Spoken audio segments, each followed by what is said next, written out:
Dokter Hari tidak ada di ruangan, bisa saya bantu? Tapi saya sudah janji sama Dokter Hari. Maaf ya, Bapak ini siapa? Saya Erwin. Oh, Pak Erwin. Tadi Dokter Hari bilang Bapak ditunggu di ruangan 322. Bapak lurus saja lalu belok kanan. Oke, makasih suster. Ya, sama-sama.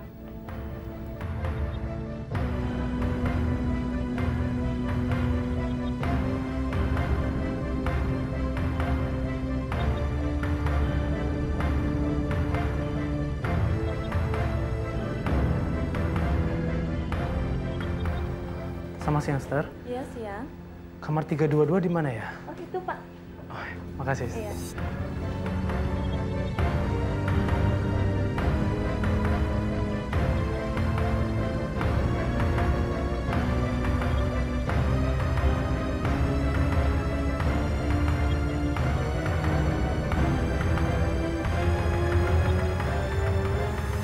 Mas, kemana aja? Dari tadi lo saya nunggu. Gimana kalau sekarang kita ke kantin? Oke.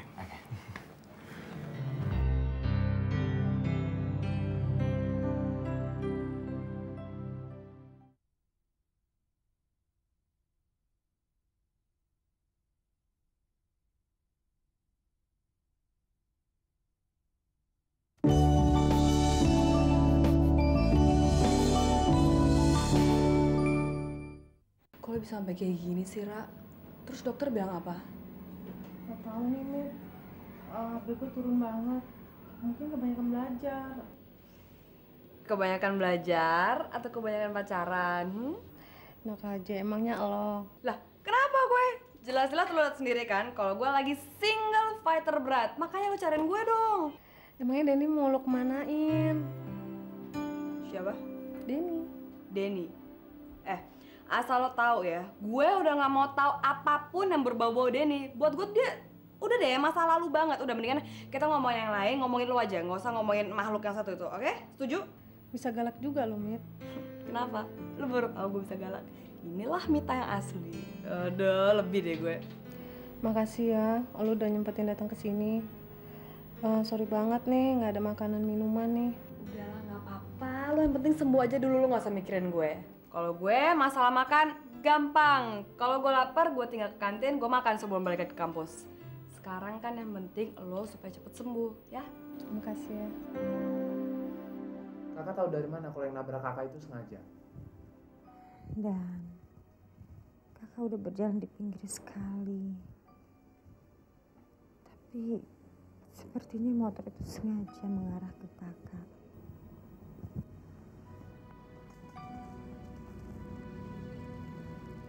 Ini pasti kerjaannya Erwin. Soalnya dia sakit hati. Kakak kan nggak mau ngomong sama dia. Kalau bener ini ulah dia,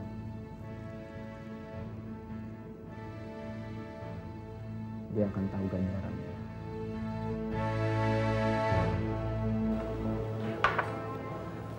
Saya heran, kenapa dokter sampai bersikap skeptis terhadap perkawinan? Karena tidak bisa menjamin kalau pernikahan itu bisa membawa kebahagiaan bagi kedua belah pihak. Meskipun sejak awal pernikahan itu dilandasi oleh cinta dan keyakinan akan kelanggengan. Kenapa dokter sampai berpikir seperti itu? Contoh jelasnya adalah pernikahan Mas sendiri. Mas menikah, tapi istri Mas menuntut perceraian. Kemudian Mas menikah lagi, tapi istri Mas terlalu menekan perasaan Mas. Iya kan? Dia sudah tidak menekan saya lagi. Menurut pendapat saya, itu hanya sementara. Mungkin dia mempunyai niat lain di balik sikapnya yang berubah itu. Ya, kalau sampai dugaan dokter itu benar, berarti kasus saya ini termasuk kasus yang langka. Bukan cuma saya mempunyai pandangan seperti itu. Saya kenal seorang wanita cantik yang sangat pahit dalam kehidupan pernikahannya. Dulu dia menikah atas dasar saling mencintai. Tapi suaminya menoleh wanita lain. Sekarang wanita yang cantik itu, dia harus berjuang untuk kehidupan dia sendiri. juga bayi yang dia kandungnya.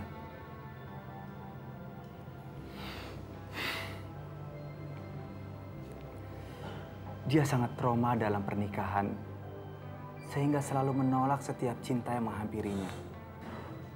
Dia tadi mengalami kecelakaan. Untung saja dia selamat, dan bayinya juga selamat.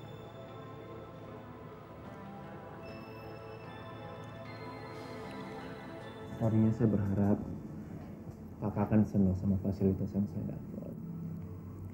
Bukannya gitu, Dan. Kakak cuman punya perasaan kurang enak. Kakak merasa Tria ada di belakang pemberian fasilitas ini. Saya dapat fasilitas karena prestasi kerja saya, bukan karena Tria. Ya, kakak harap begitu. Ya kakak yakin lah. Saya juga nggak mau dibeli.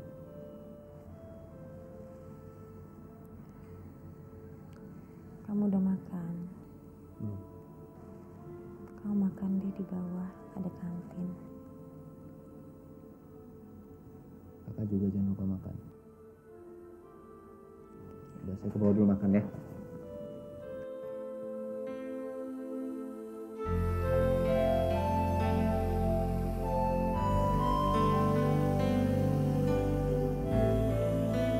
Kita tidak pernah tahu berapa banyak pernikahan yang awalnya dimimpikan menjadi indah. Toh pada akhirnya terhempas menjadi tragedi.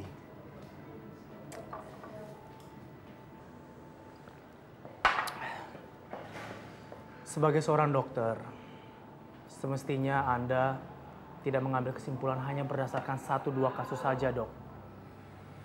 Karena menurut saya pribadi, masih banyak kok keluarga yang bahagia dan langgeng. Tapi untuk saat ini, saya trauma untuk berbicara, apalagi berpikir tentang pernikahan. Saya tidak mau menjadi korban, apalagi menjadi penyebab untuk menjadi suatu korban.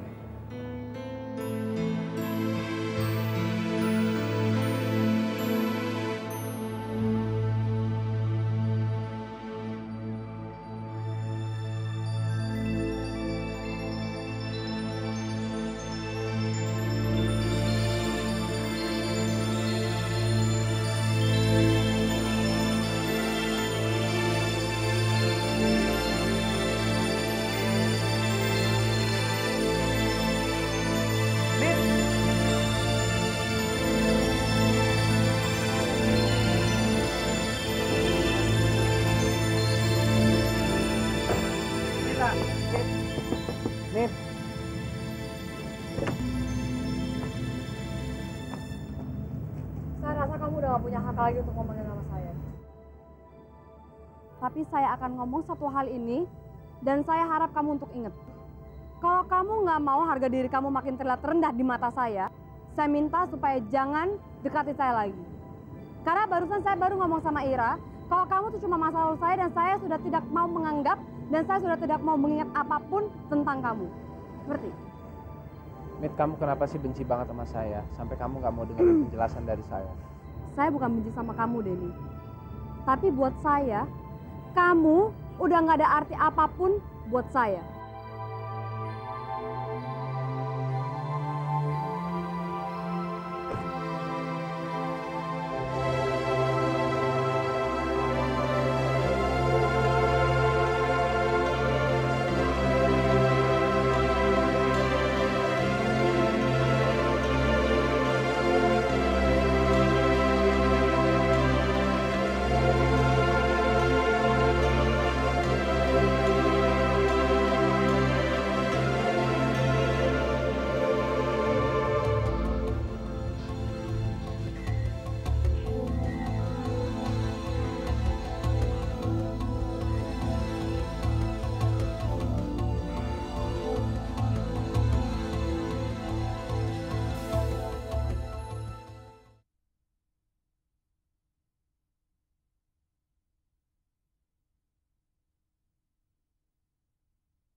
Menurut yang saya dengar dari Handinata, anak yang bernama Denny itu tidak terlibat dengan kasus pemecatan kamu. Kamu dipecat karena sikap kamu yang membuat relasi penting perusahaan Handinata merasa martabatnya telah kamu rendahkan. Merendahkan martabat relasi?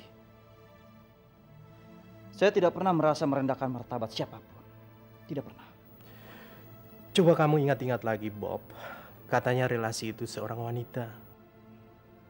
Mir, itu hanya alasan Handinata saja untuk menutupi anak ingusan yang bernama Denny.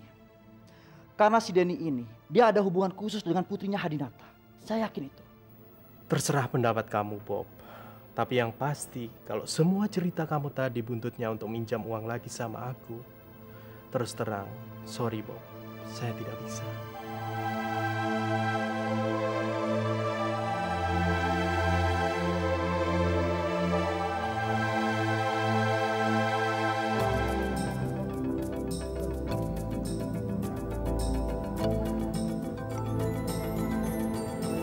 Halo sayang.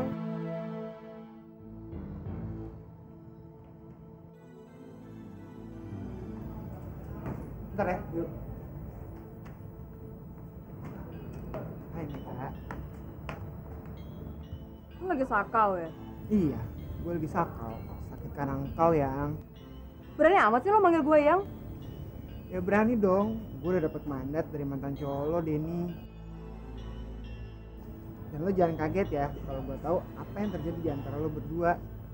Cinta gue ke lo akan buat bayangan yang akan ngikutin kemanapun lo pergi.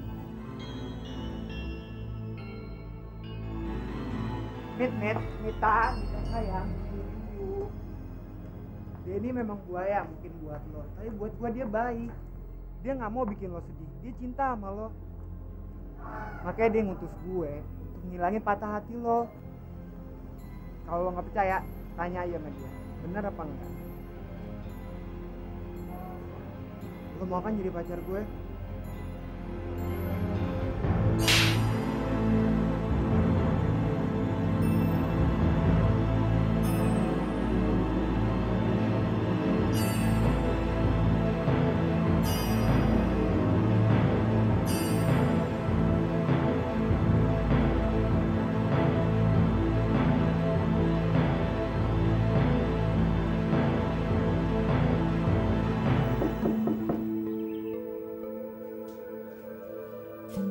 Ya. Ya, sebentar. Bobby, kamu udah pulang?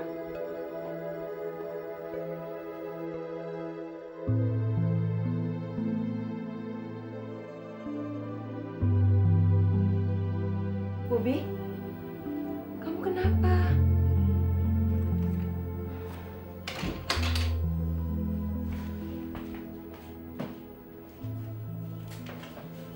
Bob, kamu kenapa, Bob? Saya gagal. Saya gagal meringankan beban kamu, Indah. Karena saya gagal mendapatkan pekerjaan, apalagi pinjaman uang. Sehingga membuat kamu makin kesulitan. Maafkan saya, Indah. Saya sudah mengecewakan kamu. Saya tidak merasa kecewa, Bob. Niat baik kamu untuk membantu saya, sesuatu yang tidak ternilai harganya. Apa yang terjadi hari ini, bagi saya adalah ujian untuk ketabahan kita, Bob. Kalau kita jalankan dengan ketulusan hati, maka kita akan sadar, Tuhan itu tidak akan memberi cobaan di luar kemampuan kita.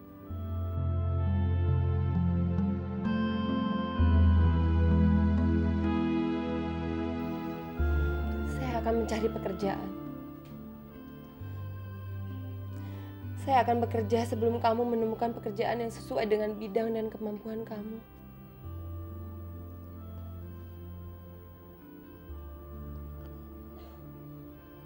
Kalau saja mata hati Papi tidak tertutup oleh keserakahan, pasti dari dulu kita sudah menikah, Indah. Dan kita menjadi pasangan yang sangat bahagia. Dan sekarang, semua itu hanya mimpi. Hanya mimpi. Tuhan sudah menentukan jalan umatnya, Bob. Kita harus melewatinya dengan ketabahan dan ketulusan hati.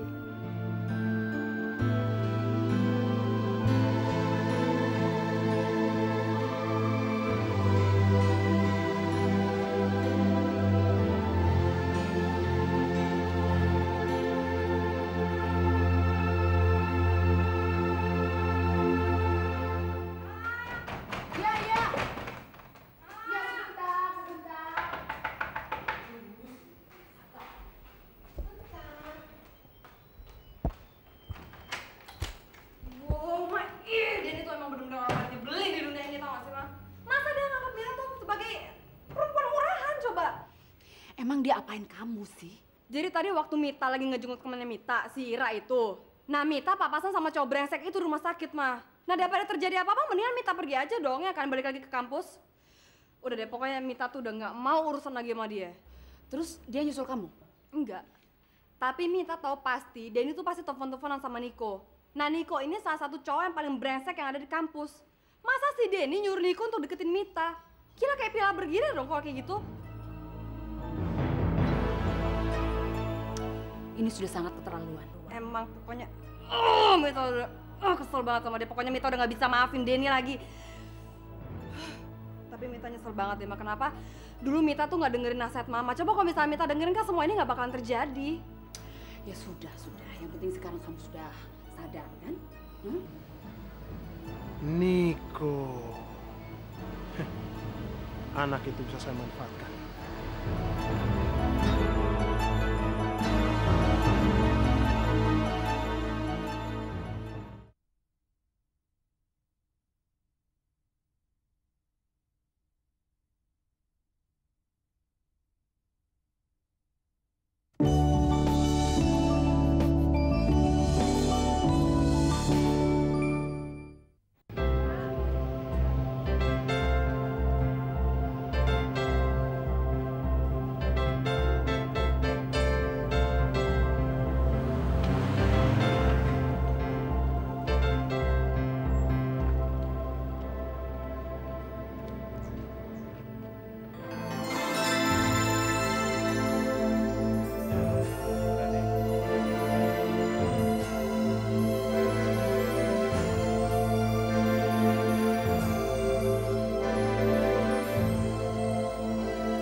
Alhamdulillah, akhirnya kamu mau ketemu saya juga.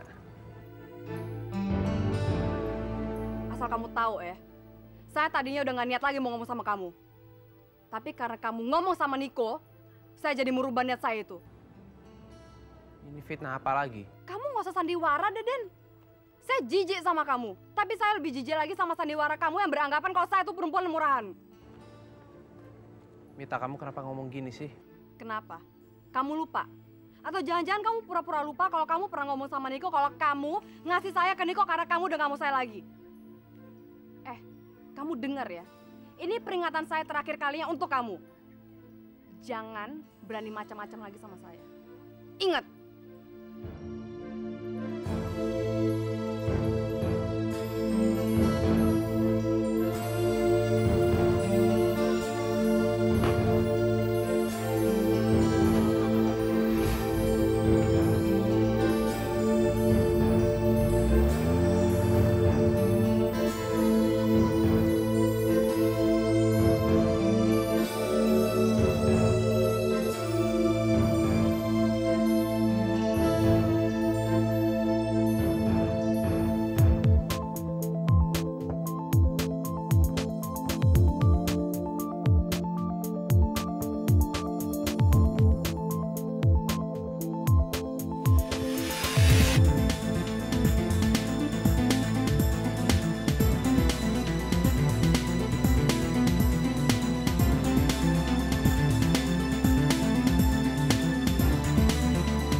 Den, apa kabar lo?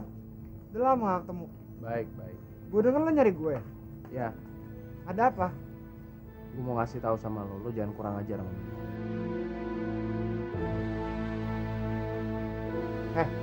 Jadi orang yang serakah ya.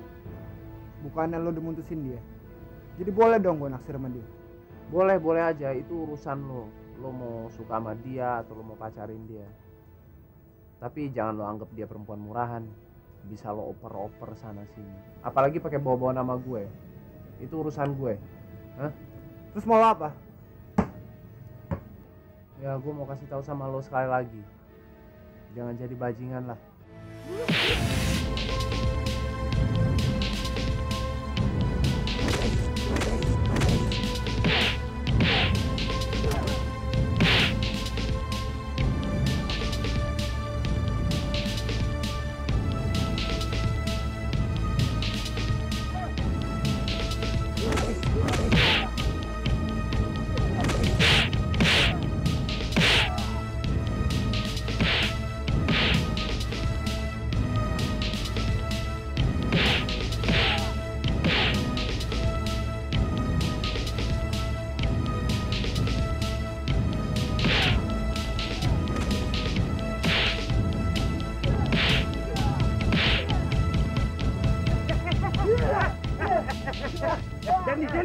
Denny!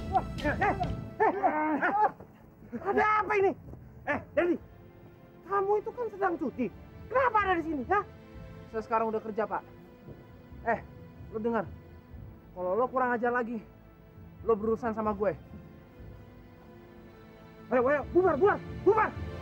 Bubar yang lain! Mir! Si Denny tuh berantem sama Niko. Terus namanya kenapa? Si Denny tuh ngebelain nama baik lo. Dia nggak terima kalau Niko ngejelek-jelekin lo. Itu tandanya kalau Denny masih sayang sama lo. Lu dibayar berapa sih sama Denny untuk ngomong hal kayak gituan? Apa perlu nih sekarang gue umumin depan anak-anak kalau gue tuh udah gak punya urusan lagi sama Denny? Hah? Apa perlu? Enggak kan?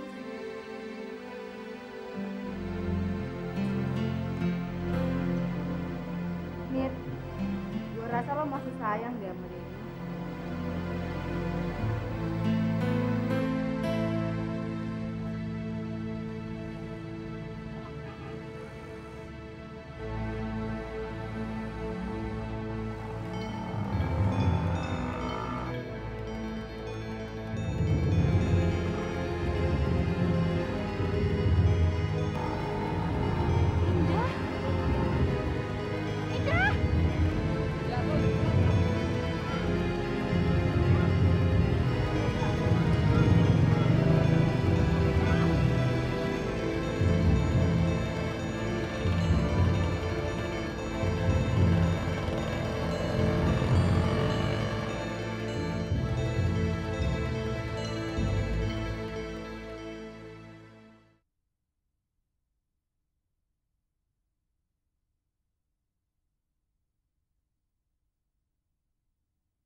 Kalau Nanda dengar dari cerita Mama,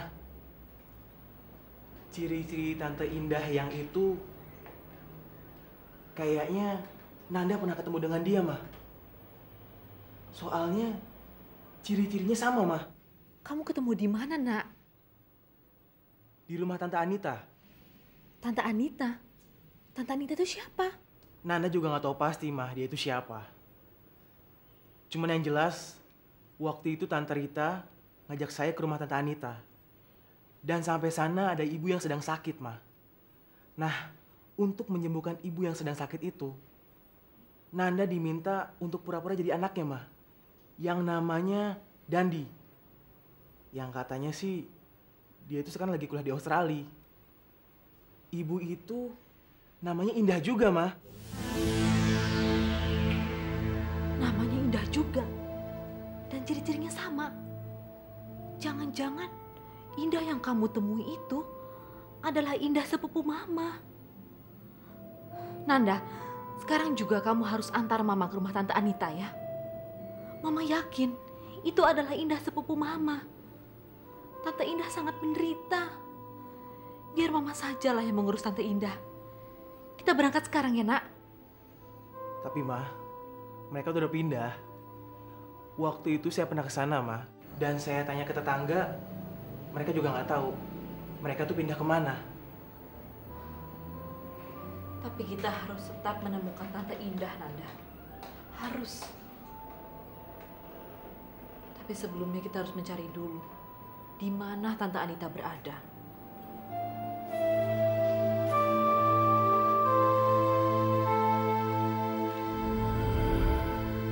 Kenapa kamu bengong, Anita? Mengancam Handinata dengan memakai foto rasanya kuno dan kampungan sekali, Tante. Kita harus mencari cara lain agar Handinata mau menikah dengan saya. Biarpun cara itu murah dan kampungan, yang penting kan efektif. Lagi pula dia bisa curiga, Tante. Kalau Tante memotret dia dalam keadaan dia sedang memeluk saya. Kamu tenang aja, Anita. Serahkan semuanya pada Tante. Yang penting kan kamu setuju, ya? Asal Tante bisa jamin kalau hal itu tidak akan ketahuan. Kamu tenang aja.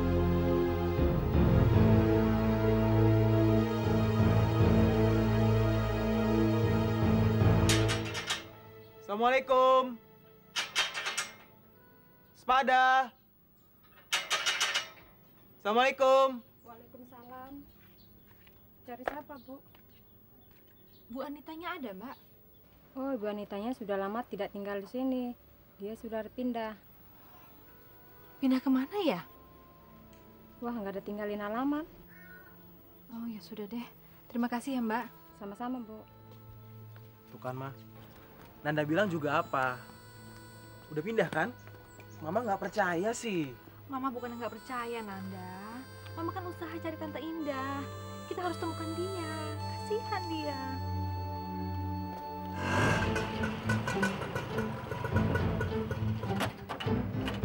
Ingat Ferdi, jangan sampai ketahuan kalau kita datang pakai bajaj. Oke? Tenang aja, Pak. Ayo. Dre, kok Pak Hermawan belum datang juga ya? Ya, sebentar lagi. Ah, itu mungkin mereka. Iya ya.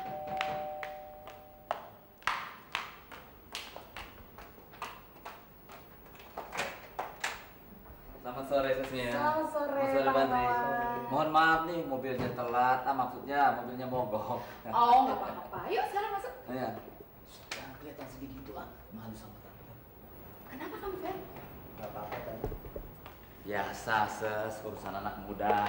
Dia pikir pacarnya itu setia, tapi ternyata selingkuh. Oh, rupanya Ferdi lagi patah hati ya? Silakan duduk, silakan.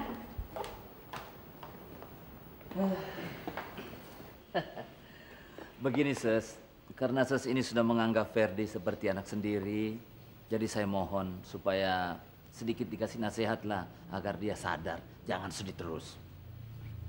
Ayo anak muda, bangun. Iya, Fer. Jangan sampai kamu sia-siakan masa depan kamu hanya karena perempuan. Saya merasa dihianati, Tante. Hei Bung, pacar itu ibarat taksi. Kalau satu lolos diambil orang, ya tunggu saja. Sebentar lagi juga pasti ada taksi yang lewat. Mita mana? Sebentar, saya panggilkan.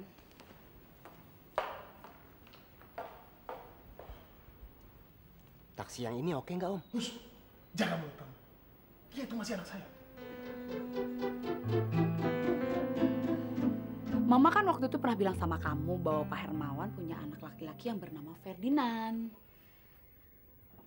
Kenapa sih, Ma? Mama lagi mewujudin Mita sama Ferdinand itu ya? Mama nggak bilang begitu kok. Ya, abis kayaknya Mama semangat banget sih mau kenalin Mita sama Ferdinand. Udah lah, Ma. Mita tuh lagi malas banget mikirin cowok. Bener deh. Enggak, maksud Mama tadinya niat Mama itu ingin menghibur dia karena dia katanya lagi patah hati. Gitu loh. Waduh. Gawat kalau gitu. Gawat apanya? Ya, Gini loh, Mah. Mita tuh bukan bermaksud GR. Tapi kalau Ferdinand udah ngeliat Mita, ntar bisa-bisa dia malah naksir lagi sama Mita. Itu kan semua tergantung kamu, Mita. Kalau kamu nggak ngasih kesempatan buat dia bisa apa coba? Iya kan? Mama cuma minta sama kamu balas budi sama Pak Hermawan melalui anaknya ini, gitu loh. Jadi kalau kamu punya teman juga kan nggak salah, iya kan?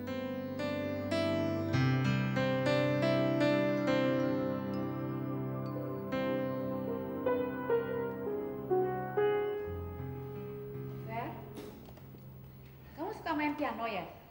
Ya, begitulah Tante.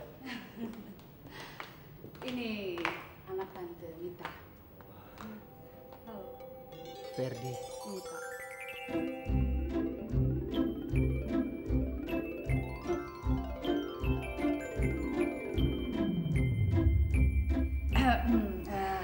Lebih baik kalian ngobrol di sana aja ya? Iya Tante. Yuk.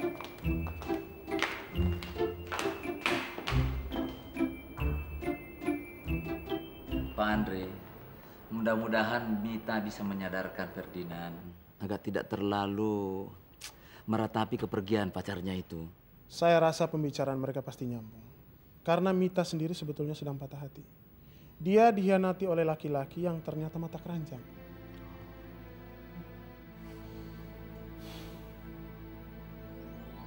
Kamu pede banget sih. Nggak kelihatan kalau kamu lagi patah hati. Ya sebenarnya sih awal-awal gue juga pasti shock lah. Gimana sih kalau lagi patah hati ya kan? Cuman ya seperti kayak orang-orang aja bilang, akhirnya waktu juga yang menyembuhkan. Masa sih? Aku nggak percaya. Aku percaya kalau kamu bisa nolong aku. Nolong lo? Gimana caranya coba? Lo kira gue ketok magic apa bisa ngetok terus ngelas patah hati lo itu supaya bisa nyambung lagi? Ya bisa aja begitu. Mulai lagi dia ngegombal, capek. Swear, aku nggak ngegombalin. Lagian ngapain sih ngegombalin? Tapi terus terang, sejak aku ngomong sama kamu, hatiku rasanya plong. Sip deh. Jadi mendingan mulai besok, gimana kalau gue buka bengkel ketok magic khusus buat orang-orang yang lagi patah hati? Gimana? Aku daftar duluan deh, ya. Oh bagus. Kalau lo daftar berarti harganya bisa gue naikin. Boleh. Oke.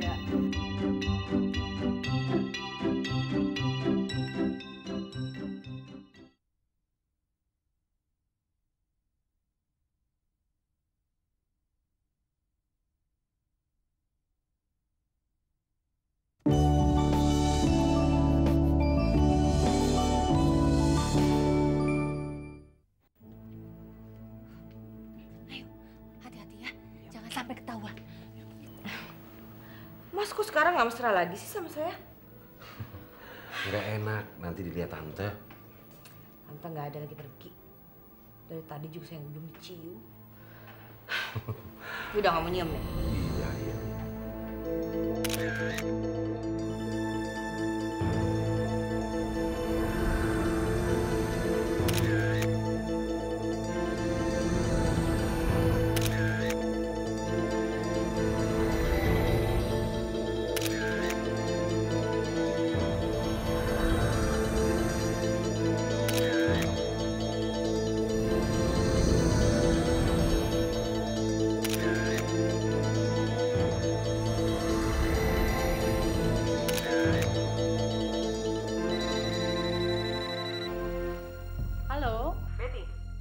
Siapa nih? Ini Asri. Oh, gimana Mbak Asri? Suami saya baru aja berangkat nih. Gimana, kamu udah ada ide belum? Udah, ide dasarnya sih saya udah dapet. Tinggal perhitungan detailnya aja. Pokoknya Mbak Asri tenang aja deh. Pokoknya saya mau semua rencananya diselesaikan secepatnya ya. Saya juga maunya begitu. Kan semakin cepat urusan ini selesai, semakin cepat saya terima duitnya. Saya tunggu kabar dari kamu secepatnya ya. Yuk, bye-bye. Kenapa? Kamu ngagetin. Saya kira siapa? Dompet saya ketinggalan.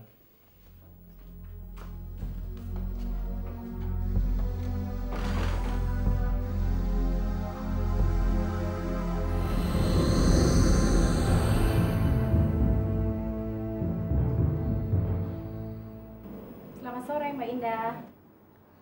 Sore, Sus. Gimana keadaannya sekarang Mbak Indah? Sudah agak baik kan? Sekarang Mbak Indah minum obatnya dulu ya.